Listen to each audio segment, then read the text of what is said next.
최근 인터넷 전문 은행의 등장으로 기존 은행권에도 변화의 바람이 일고 있는데요. YTN은 인터넷 은행과 금융산업의 과제를 살펴보는 연속 기획 보도를 마련했습니다. 오늘은 첫 순서로 인터넷 은행이 가져온 지각 변동과 기존 은행의 현주소를 최민기 기자가 전해드립니다. 지난 4월 1호 인터넷 은행 K뱅크가 닻을 올렸습니다. 26년 만에야 등장한 새로운 은행.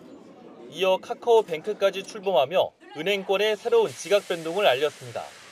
쉽고 편리한 금융, 합리적인 비용을 앞세운 인터넷 은행에 소비자의 반응은 폭발적이었습니다.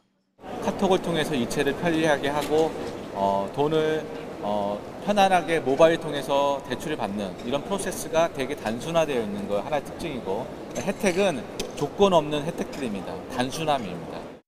기존 은행들도 디지털 뱅킹을 강화하고 고객 만족도 개선에 열을 올리는 등 경쟁에 나설 수밖에 없었습니다.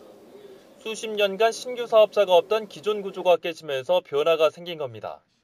실제 은행권은 IMF 사태 이후 가계대출 비중을 크게 늘리며 손쉽게 돈을 버는 영업에만 치중해 왔습니다. 안정적이고 굉장히 수익성이 높은 곳의 은행들이 사실은 눈을 돌리게 된 것은 사실입니다. 그러다 보니까 결국에는 당시 그렇게 활발하지 않았던 가계대출 쪽으로 이제 눈을 돌리게 되었던 거고, 특히 이제 담보대출 위주로. 이 같은 경쟁력 후퇴는 지표로도 나타났습니다. 최근 국제금융 전문지 더 뱅커가 발표한 세계은행 순위에서도 중국과 일본은행은 10위권에 이름을 올렸지만 국내 은행은 50위 안에도 찾아볼 수 없습니다. 정부도 뒤늦게 대책 마련에 들어갔습니다. 불필요한 금융 규제는 없애고 제3의 금융사들을 더 많이 만들어 금융권 경쟁을 촉진하겠다는 겁니다. 태스크포스까지 꾸려 올해 안에 개선안을 내놓겠다는 방침입니다.